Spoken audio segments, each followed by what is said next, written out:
So, Premier Ford, you've wrapped up the meeting.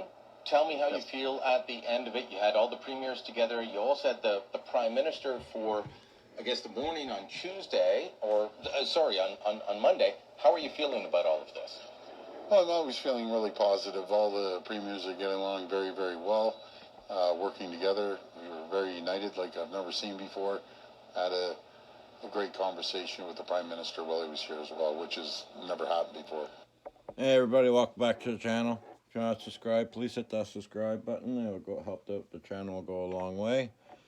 And as you can see, this fucking fat fucker still has lipstick and white around his lips. I'm spending the night with Mark Carney, the fat fucking pig. A great conversation, or hanging out around the campfire until the wee hours? Like, well, that's where you get the that's where you get the work done. You can imagine the memes about you and Mark Carney and the PJs by the fire, but I understand it wasn't that. But what are you guys doing out by the fire until? Would you say 12:30? Yeah, somewhere around there. But that's where you get the work done. You have heart-to-heart conversations, one-on-one. Sucking some dick. And I have a lot of respect for Prime Minister Carney. Very bright individual. A very smart business person. We share the same values. We have to run the government like a business, and we're going to get things done, no matter if it's bail reform or dealing with President Trump on the trade deal. So we're confident. I'm more confident in Prime Minister Carney than I was with the last Prime Minister, obviously, and a lot more confident with Prime Minister Carney dealing with President Trump. So, look, you hear it, as do I, that there are a lot of people that are upset that you're having a good relationship with Prime Minister Carney, that you are saying nice things about him. You cost Pierre Poilievre the election. Look, I don't buy that. And I've said that to federal conservatives. There were other issues there. But for conservatives who are saying, why are you so friendly to Mark Carney? Can you explain this? Because, I was up in Huntsville for a little bit, and I've talked to people, and they say, well, the guy shows up on time, he's prepared, he knows what he's talking about. Right. That is a vast departure from the last guy who would show up late, wasn't prepared, didn't know what he was talking about. Yeah. It's not just you. It's Scott Moe, it's Danielle Smith are saying to me in private, just as they say in public, okay, yeah, we're willing to give this guy the benefit of the doubt. Explain why you and so many other premiers are willing to give Mark Carney a bit of lead here. Well, first of all, whoever said I shouldn't be getting along with him, very short-sighted. I've always said, Brian, that I don't care about political stripes. I care about the people moving the economy forward. And he's a very honest, very humble man. But the background is second to none, his resume.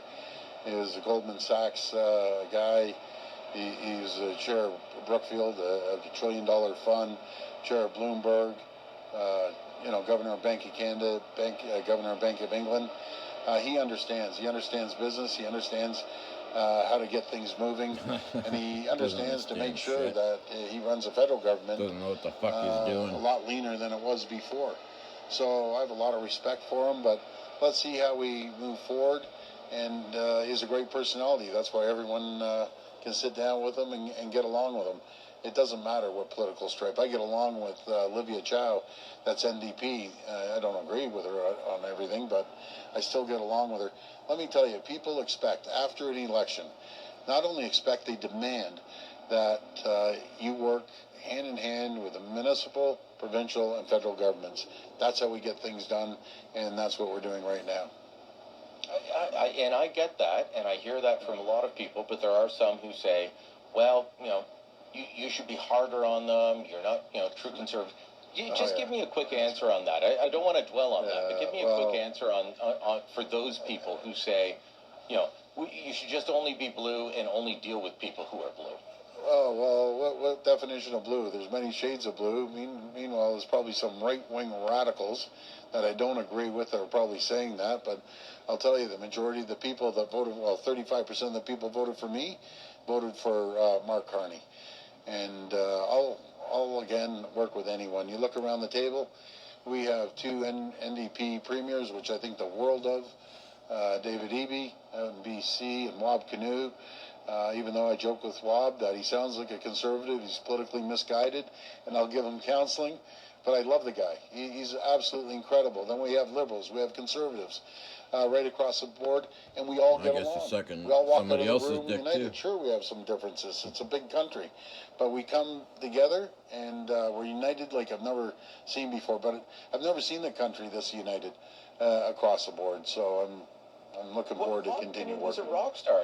He came to Huntsville. He's amazing. He came to your backyard. Your cottage is what, like 25 minutes away from where this event happened. He came to your backyard, and he was the rock star of the event. That was amazing for me to watch. Yeah, well, I think the world of him. And again, he comes up, and the first thing out of him, we got to spend more on NATO, on defense. And then he comes out, and I've been saying it for ages about NATO and bail reform, but he's hard on bail reform. I'm just tired of political stripes. Everyone wants to paint one person as a political stripe or another political stripe. Yeah, I'm a prudent fiscal manager because the foundation of our healthcare system, our education system, infrastructure, and our economy is our economy. Without a strong economy, we don't have a strong healthcare system. We don't have a strong education system. So our main focus should always be the economy. That pays for everything else. So I want to ask you about this. A lot of people saying, because there were some erroneous reports that, Mark Carney had called this and it was a resort that was, 5-star lap of luxury. I mean, that is not accurate. But people saying, well, this meeting could have happened over Zoom. I want to hear from you about the importance of in-person meetings. I was talking about this with Jerry Agar on 1010 the other day. Like, you and Scott Moe, I've heard the story from one of your former staffers. He left years ago, but he told me about you and Scott Moe meeting at the first Council of the Federation meeting that you went to at St. Andrew by the Sea, standing around the campfire, just connecting. And my understanding is a bunch of you guys all connected around the campfire at your cottage. It's all about relationships. Business is about relationships. Work is about relationships. And nothing's better than looking someone square in the eyes and reading them. I don't believe in all, over Skype and this and that and everything else. I believe in connecting with someone. But does it give you a better connection in terms of being able to be honest with each other? 100% it does. You sit down and have a good still has white around very honest his lips and conversation, lipstick still on. And has nothing to do with any fancy resort. Mark Carney, if I said we're popping a tent in the backyard, he says, not a problem. Well, I'll be sleeping in the tent. He's a humble man. And a very smart individual, too. Very smart business person. I keep saying to people who are critical of you for being too close to him, I said, well, I've known Scott Moe and Danielle Smith a long time. They say the same things. But the one thing that I did hear is, up at Huntsville, is, okay, eventually there's got to be delivery. And I heard that from liberals. That's right. No, so I agree with that. When are you going to start seeing deliverables in terms of, nation-building projects, things like that? Because nice words are great. We can all say nice words, but when do you need to see the deliverables? Well, Prime Minister Carney said the exact same thing. Enough of the talking, and the same with the First Nations community. There's one common voice that I'm hearing across the country, the First Nations business, provincial, municipal, and federal government. Stop the talking, let's start moving. And that's what we're going to do. So we're all going to work together. We're going to move as quickly as possible, cut down the regulatory burden that holds all of us back, and start moving on these large infrastructure projects and everything else. We're up against it with President Trump, and we have a strong country with great people, the smartest people in the world, and we don't have to take a back seat to anyone, especially Donald Trump. So you mentioned First Nations groups. This week in Huntsville, you did mention that, you won't go forward if First Nations groups are not on board with projects. But, something like the Ring of Fire, which, I've heard you talk about for, 7 years now. I heard Kathleen Wynne talk about it. I heard Dalton McGuinty talk about it. I heard Ernie Eves talk about the Ring of Fire going back more than 20 years. I mean, this, people have been talking about it forever. Little has been done. You have got an Indigenous-led environmental assessment going on. Two of the three groups that are up and around the Ring of Fire are on board with it. The two closest to what needs to be done in terms of the roadway and mining development are on board, but one of the groups that's further away is opposed to it. So how do you deal with that? Do you just say, well, they're opposed to it, so we won't go forward? Because if you did that not at all. in any other segment of the community, I mean, if I opposed a road, then there'd be no road next to my house. Well, I'll tell you, we've come a long way, a lot further than anyone's ever gone with Aroland First Nations. We're building that road, the first 80 kilometers. We signed a deal with them. We signed a deal with Webb-Quay, Martin Falls. It's never been done. So we've actually done quite a bit. I want to keep moving forward, and we're going to keep getting that road built. We're going to get it built up to the Ring of Fire, and everyone's going to prosper. The First Nations communities are going to prosper. We put $3 billion in the window for equity partnership. We have $70 million of training that they can draw off, $10 million of scholarships. But I'll tell you one thing. We have 133 First Nations, and yeah, there's 9 of them probably taking us to court. I can assure you, as they see all their communities around them start prospering, the people that live there are going to want to prosper too. So we look forward to working with our First Nations and being collaborative, and we're going to get it done. Because I've had more calls from chiefs saying, I want to be part of this economic zone. I don't want to be left out.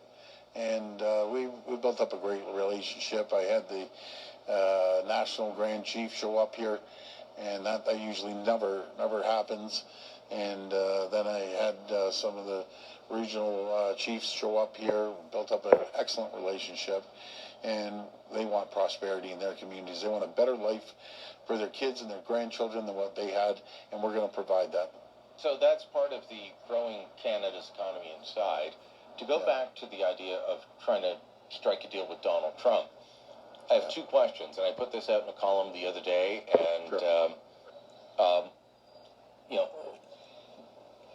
at first it seemed like, and Prime Minister Carney was talking about, that it doesn't appear that there's a possibility of a deal without tariffs. Then the Americans said, there is if you open up enough. So what is enough? What are they asking for? What is the price? So is a deal possible without tariffs? And if so, what's the price? Well, look at it this way. They just signed that so-called big deal with Japan, $500 billion. Well, let's put it in perspective, Brian. Japan buys $79 billion of products off the U.S. We buy $359 billion of products. We're over 400% larger when and it yet comes you to still came and make a buying deal products with off the the U.S. U.S. You worthless So we're piece the of largest shit. customer. They need to start. Donald Trump needs to start respecting his largest customer. Ontario alone. All you have to 9 do million is people close the wake up fucking borders every and morning to deport. produce a widget or a product or a You dumb service fucking for Ontarians. cock-sucking fucking What we're going to do, we're fat starting to fuck. onshore absolutely everything we possibly can. We have to stop relying on the American market and being self-reliant and start shipping our products out around the world rather than just down to the U.S. And it's no disrespect to the American people. There's one person I have an issue with, and that's Donald Trump. But I've been hearing this for 20 years. 2005, talking to a former Liberal cabinet minister, now passed on, Jim Peterson, about a trade deal with South Korea. Our trade with South Korea has not increased, even though the Liberals started it, Stephen Harper finished it. Stephen Harper signed a bunch of trade deals. Like, we have 51 different free trade agreements. Free trade agreements, and that's right. Almost all of our exports still go to 75% still go to the U.S. So, can we really diversify our way out of this? Absolutely. We've signed multi-billion-dollar deals with companies from South Korea. We've signed multi-billion-dollar deals with companies in Germany and everywhere else around the world. So we're going to continue creating the climate and the conditions for companies to come here and invest, to cut down the regulatory burden, to make sure that they have low taxes and putting money back into their pockets so they can reinvest into their infrastructure, into technology, into their people. That's what we're going to do. I'll give you an example. The direct foreign investment last year, just came out the numbers, 2024, 409 companies came to invest in Ontario. They invested $40 billion here and created 25,000 jobs. So we're going to continue selling jobs? Ontario around the world. Not for Canadians, though, right? Businesses. But Brian, I want to thank you for the interview. I look forward to getting together soon. All right. Yeah. All these jobs, but nothing for the real Canadians, right? You fucking fat fuck. Like, subscribe, and I'll see you in the next one, my friends.